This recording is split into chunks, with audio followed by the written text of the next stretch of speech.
Welcome to Oryx Learning.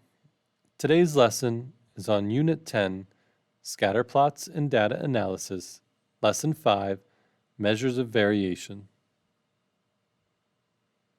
How does the mean absolute deviation describe the variation of a set of data?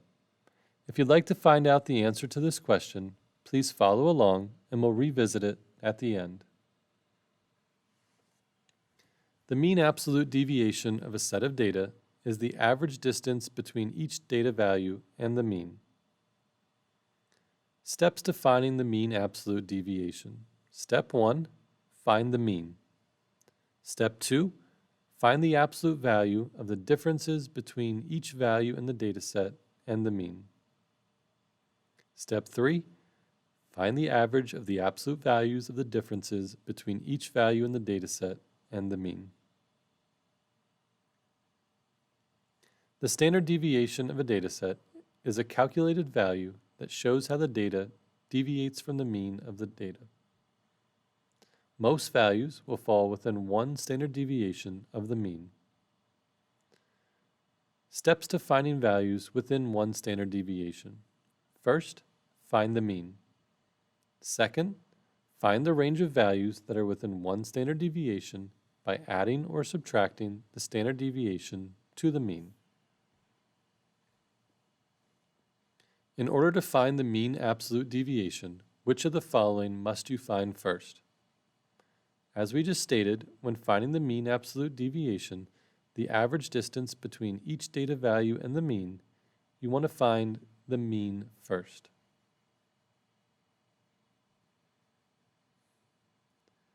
Using the table below, fill in the blanks.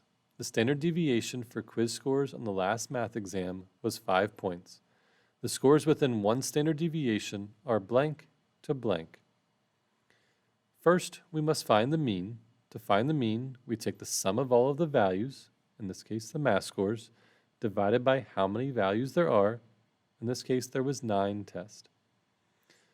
The sum of all of the values is 758, and 758 divided by 9 gives us an average of 84.22. Now we're going to add one standard deviation to the mean. So 84.22 plus 5 will give us 89.22. Next, subtract one standard deviation from the mean, which gives us 84.22 minus 5, or 79.22. So the scores within one standard deviation are 79.22 to 89.22. The table below shows the number of calories in different types of cookies. Find the mean absolute deviation of the set of data. Round the final answer to the nearest hundredth. In order to find the mean absolute deviation, we first need to find the mean. The mean is the sum of all of the values, or in this case 371, divided by the total number of values, or 8. So 371 divided by 8 gives us a mean that's 46.375. Next, we want to take the absolute value of the differences between the actual value and the mean. So for our first number, 40, I'll take the absolute value of 40 minus 46.375, which gives me 6.375. I'll continue doing the same thing.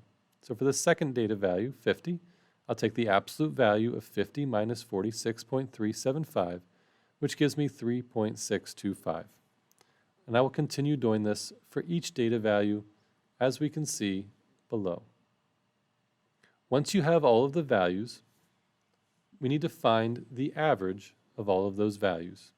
In order to find the average of those absolute values, I will add all of the numbers together, and I get 68.25, and I will divide it by the number of values I have, which is 8.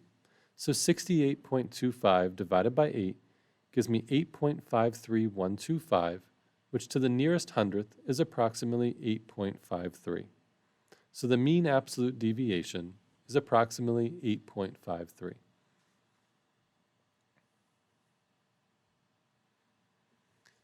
The two tables below show the number of customers at two local restaurants every day for a week. Find the mean absolute deviations and fill in the blanks.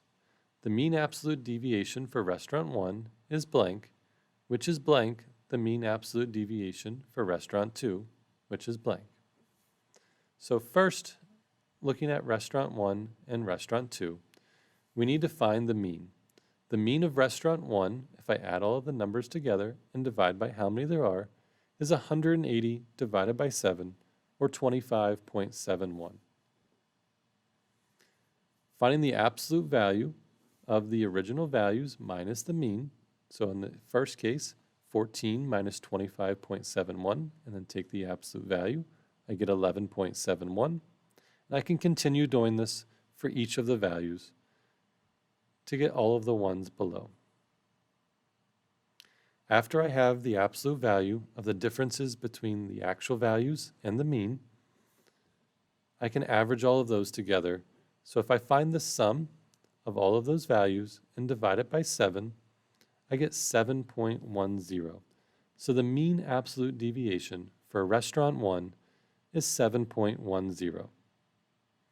For restaurant 2, I'll go through the same process. I will find the mean, which is 362 divided by 7, or 51.71.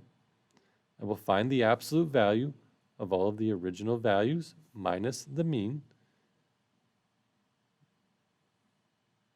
And then I will find the average of all of those absolute values, which in this case is 137.71 divided by 7, or 19.67. So the mean absolute deviation for restaurant 2 is 19.67. In this case, comparing the values, 7.10 is less than 19.67. So the mean absolute deviation for restaurant 1 is 7.10, which is less than the mean deviation for restaurant 2, which is 19.67.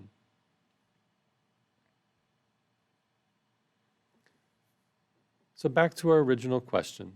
How does the mean absolute deviation describe the variation of a set of data? The mean absolute deviation is an indicator of the spread of the data, or how far each value is from the mean. The higher the mean absolute deviation, the further spread the data is from the mean.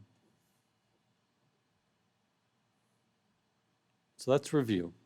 The mean absolute deviation of a set of data is the average distance between each data value and the mean.